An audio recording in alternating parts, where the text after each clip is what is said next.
Jumpa lagi nih sama aku, Angel Livi, dan juga ada kakak di sini, kakak Kavi. Wah, semangat sekali nih kayaknya hari ini. Bagus ya, tetap semangat sepanjang hari. Iya dong, kita harus tetap semangat. Kita kan anak Indonesia. Nah, untuk memulai aktivitas hari ini, kita berdoa dulu yuk, supaya kegiatan hari ini diberi kelancaran dan juga kita selalu diberi kesehatan, supaya bisa terus berkegiatan. Yuk kita berdoa.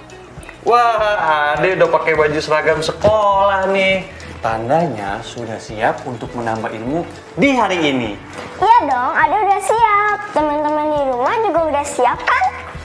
Hai adik-adik, hari ini kita masih akan belajar tentang jenis-jenis alat transportasi. Nah, coba kalian sebutkan sebanyak-banyaknya ya. Ayo. Bagus. Nah, sekarang kakak mau tanya nih, pernahkah kalian berpergian ke suatu tempat? Sejauh apa sih jaraknya?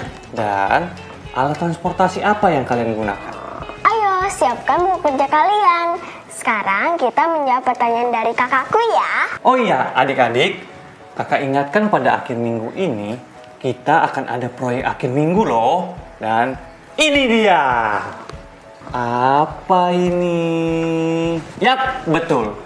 Ini adalah miniatur dari pesawat terbang. Bagus ya. Proyek akhir minggu kali ini, kalian diwajibkan untuk membuat miniatur alat transportasi sederhana bersama ayah, ibu, paman, bibi, kakak, atau anggota keluarga lainnya. Kalau yang kakak buat ini menggunakan bahan-bahan sederhana yang bisa kalian dapatkan di sekitaran rumah. Di antaranya botol, kertas karton, gunting, dan lem. Botol ini akan kakak gunakan sebagai badan pesawat. Kertas kartonnya digunting membentuk sayap dan juga baling-baling. Setelah itu, tinggal diberi lem semua bagian yang ingin ditempel. Jadi deh seperti ini. Mudah kan? Kalian boleh bebas berkreasi loh. Ini saatnya kalian tunjukkan kreativitas kalian. Nah, kira-kira benda apa saja sih yang bisa kalian pakai di sekitaran kalian? Mungkin pelepah pohon pisang atau kulit buah jeruk bali. Nah, bagaimana kalau dengan kaleng minuman? Boleh, kalian bisa menggunakan bahan-bahan apapun yang bisa kalian temukan di sekitar. Wah, jadi kita akan membuat miniatur kendaraan. Nah, betul sekali. Nah, nanti kakak akan bantu kamu. Tapi sebelum kamu melaksanakan proyek itu, kamu harus merencanakannya dengan seksama. Untuk apa, Kak? Nah, karena merencanakan sesuatu dengan baik akan mempermudah pekerjaan kita loh. Gimana cara merencanakannya? Oke, sini kakak bantu ya. Silakan kalian buat tabel seperti ini. Dalam tabel ini, kalian akan tinggal mengisi nama alat transportasi yang akan kalian buat miniaturnya. Lalu ceritakan tentang alat transportasi ini dan buatlah gambarnya. Tulis juga bahan dan alat yang kalian butuhkan. Sertakan juga cara membuatnya ya. Selamat bekerja! Semangat!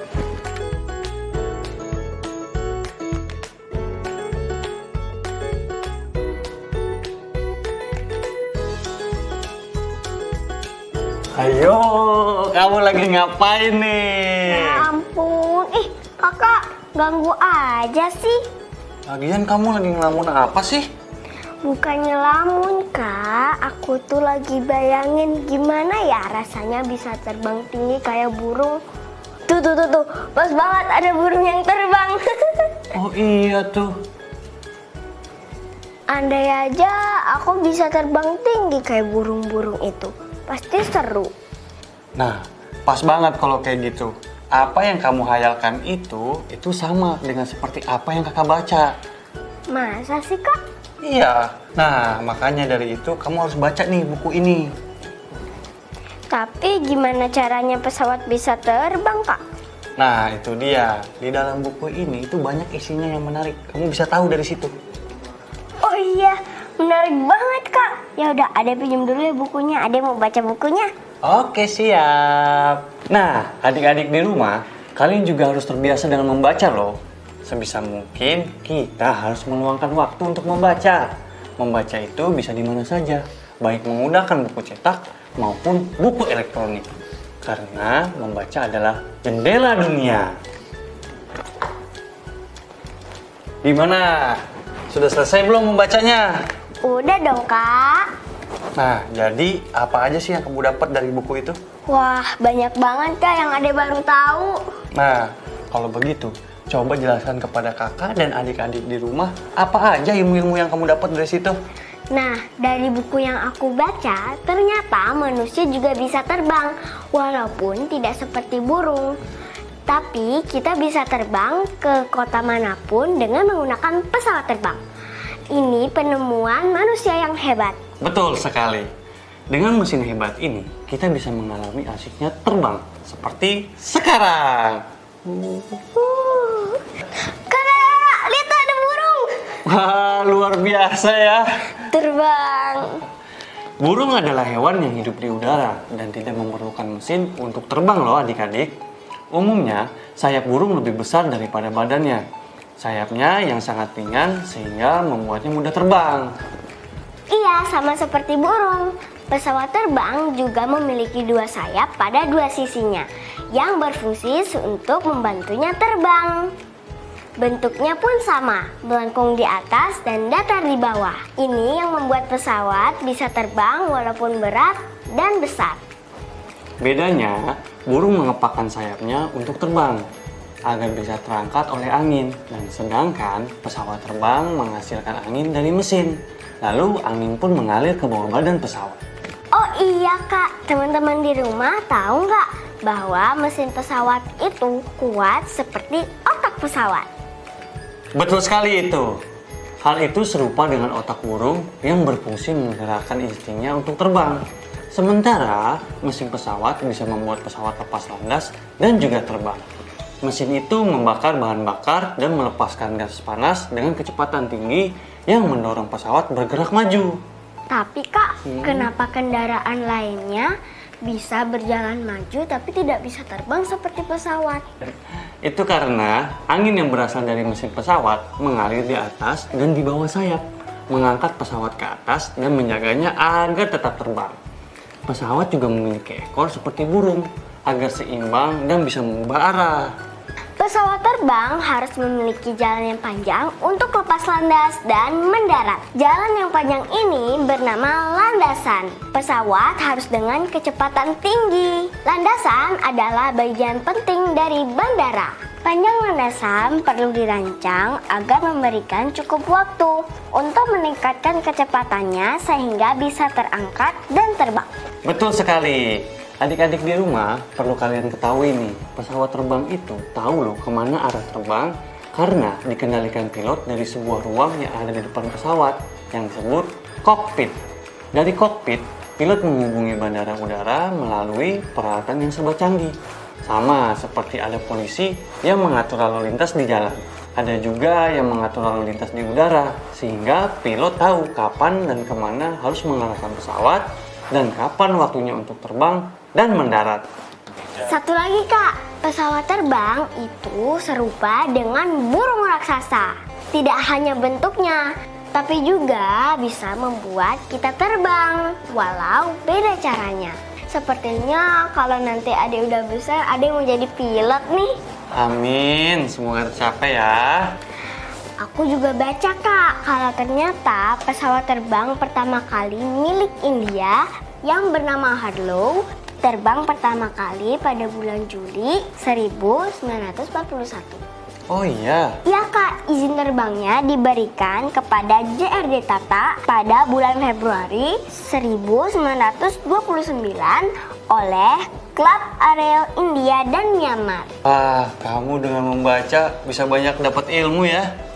Betul sekali, Kak. Berkat almarhum Eyang B.J. Habibie, Indonesia berhasil membuat pesawat terbang yang menggunakan teknologi canggih loh. Oh iya, tadi ada juga baca, Kak. Kalau nggak salah namanya Gatot Kaca. Ya, benar. Lebih lengkapnya adalah N250 Gatot Kaca. Pesawat ini merupakan pesawat yang mampu menampung 50 penumpang.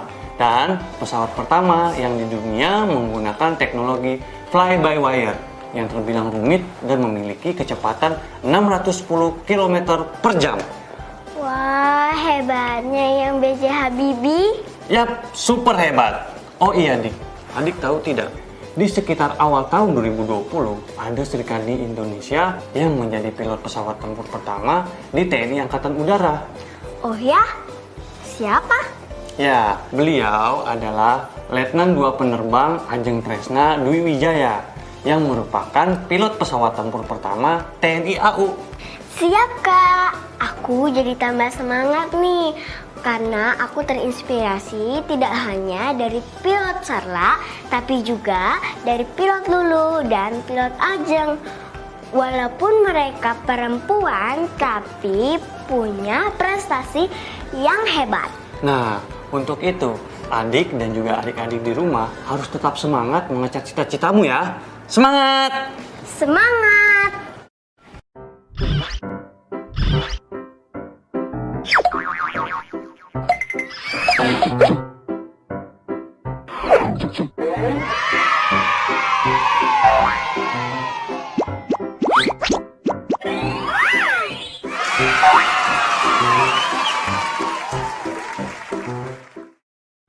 Sekarang waktunya kita games tebak angka pada speedometer. Yuk, siap-siap. Cara bermainnya, kalian hanya tinggal memperhatikan video speedometer, lalu menebak dan menuliskan jawabannya pada buku latihan. Yeay, ini yang adik tunggu-tunggu nih. Ayo Kak, kita mulai. Baik, adik-adik silahkan perhatikan gambar dari video yang pertama. Ini dia. Gimana? Sudah diperhatikan? Ayo, berapa nih jawabannya? Coba adik, kamu bisa tidak membantu teman-teman yang ada di rumah? Siap, bisa Kak. Pertama-tama kita perhatikan dulu ya jarumnya berhenti di mana. Nah, kalau sudah berhenti seperti ini, coba perhatikan lagi. Ada berapa garis sedang di sekitar jarum? Kalau di sini kita bisa lihat ada 2 berdasarkan gambar speedometer ini. Diperoleh angka 30 dan 60. Nah, itu berarti angka yang ditunjuk jarum berada di sekitar angka 30 dan juga 60. Berapakah dia? Sekarang langkah kedua, kita tinggal mencari atau menentukan angka tengah dari 30 dan 60. Sudah tahu kan? Yap, betul. Berdasarkan garis, kita dapat angka tengahnya 40 dan 50. Nah, kalau sudah begini, cobalah kita cermati jarum jamnya yang berhenti. Apakah dekat ke angka 50 atau lebih dekat dengan angka 60? Coba perhatikan lagi teman-teman. Kalau sekarang jarumnya lebih dekat di angka 55 atau 60. Kita hitung garis hasilnya mulai dari 56, 57, 58. Ya, jadi angka yang benar adalah 58. Bagus! Selanjutnya kita masuk ke soal latihan yang kedua. Ini dia. Nah, silakan tentukan berapa nilai angka yang ditunjuk oleh jarum speedometer ini. Kalau sudah, kita lanjut ke soal ketiga. Ini dia.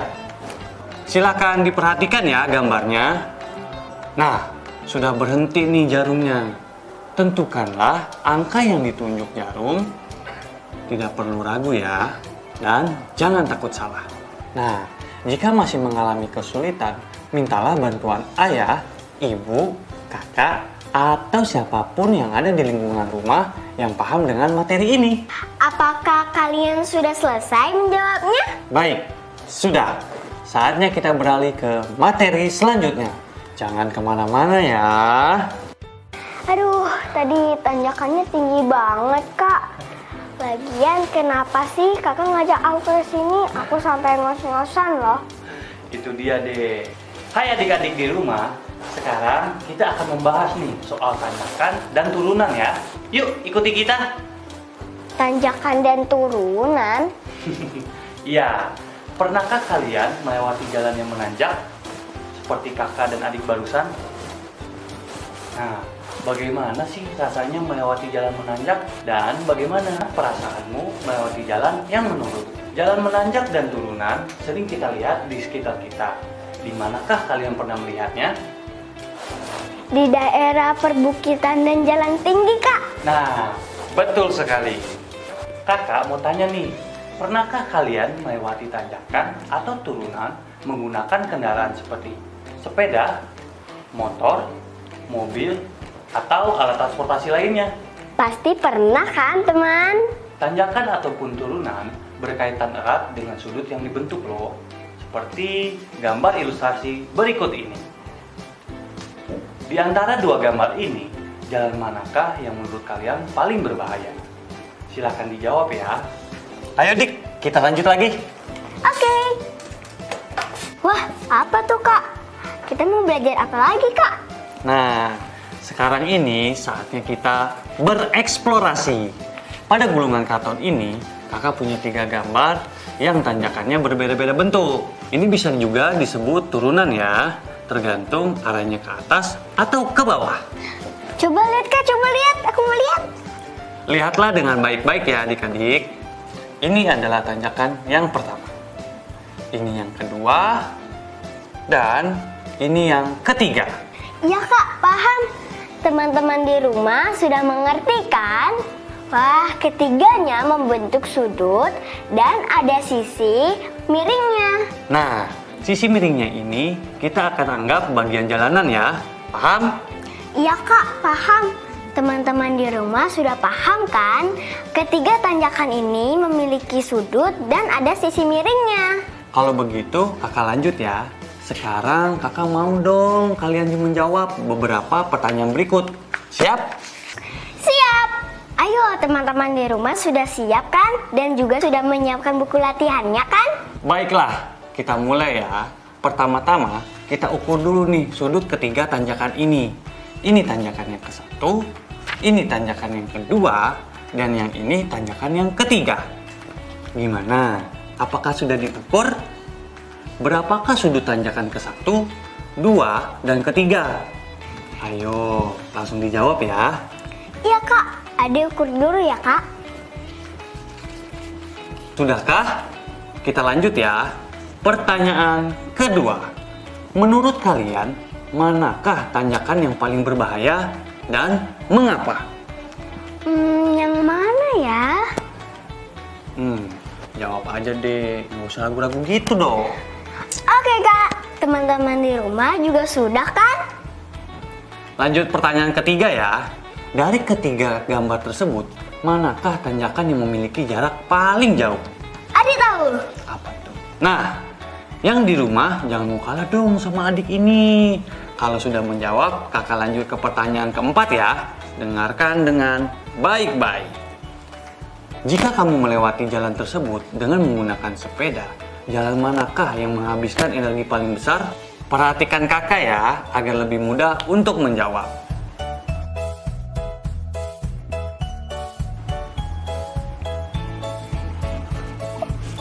Untuk gambar yang pertama, sangat mudah, tidak memerlukan banyak energi. Dan untuk tanjakan yang kedua, lumayan berat nih, banyak energi yang harus dikeluarkan. Nah, untuk tanjakan yang ketiga, berat sekali dek, butuh energi yang sangat besar nih untuk menanjak ini. Gimana? Sudah bisa menjawab pertanyaan ketiga kan? Sudah, Kak. Pertanyaan selanjutnya. jalan tanjakan manakah yang paling miring? Ini gampang Kak, Adek tahu. Pintar. Dan pertanyaan terakhir, apakah hubungan antara kemiringan jalan dan sudut yang dibentuk? Sudah semua? Jika sudah, selamat mengerjakan. Nah, gimana Dek? Kamu sudah mengerti belum tentang materi tanjakan atau turunan beserta sudutnya? Sepertinya sudah Kak. Baiklah, untuk memastikannya, sekarang saatnya kita berlatih. Ayo! Siap Kak. Teman-teman di rumah, siapkan juga ya alat tulis dan buku latihannya. Sebentar lagi kakak akan memberikan soal latihan ke kalian. Gimana? Sudah siap semua? Kalau sudah, kita mulai ya. Soal yang pertama. Buatlah tanjakan dengan sudut sebagai berikut. Pertama, 40 derajat. Yang kedua, 70 derajat. Dan yang ketiga, 60 derajat. Bisa ya? Siap Kak. Kita coba buat ya teman-teman. Kalau sudah, lanjut soal terakhir nih. Perhatikan gambar di samping. Ukurlah sudut yang dibentuk oleh jembatan ini. Mudah kan? Sepertinya iya Kak. Biar Ade dan teman-teman menghitung dulu ya. Baik, kalau begitu silahkan mencoba. Kakak tinggal dulu ya. Selamat berlatih. Semangat semuanya. Hari ini Ade jadi tahu perbedaan dan persamaan dari pesawat terbang dan burung. Nah, coba deh, bisa diperjelas nggak? Burung menggunakan sayapnya agar bisa terangkat oleh angin dan terbang. Sedangkan pesawat menghasilkan angin dari mesin, lalu angin pun mengalir ke bawah bagian pesawat. Coba, ada lagi nggak ya? Burung menggunakan otak untuk menggerakkan instingnya supaya bisa terbang. Sedangkan pesawat menggunakan mesin agar bisa lepas landas dan terbang. Tepat sekali. Ada hal lain yang adik ketahui dari membaca tadi nggak? Ada Kak, Sarla merupakan wanita pertama dari India yang menjadi pilot. Nah, bagaimana tentang landasan? Apa yang adik ketahui? Landasan merupakan bagian terpenting dari bandara. Panjang landasan perlu dirancang khusus agar memberikan pesawat cukup waktu untuk meningkatkan kecepatannya sehingga bisa terangkat dan terbang. Bagaimana dengan speedometer? Apakah adik sudah mengerti cara membacanya? Aku jauh lebih mengerti sekarang karena kita terus berlatih. Bagus sekali. Kalau soal tanjakan dan turunan, apa sih hal yang adik ketahui? Tanjakan dan turunan berkaitan erat dengan sudut yang dibentuknya. Nah, dengan itu kita juga bisa menentukan tingkat kemiringan jarak dan energi yang harus kita keluarkan saat melalui tanjakan maupun turunan. Wah, ternyata banyak banget ya yang sudah kita pelajari hari ini. Sampai jumpa lagi. Ingat selalu jaga kesehatan ya. Sukses semua. Dadah.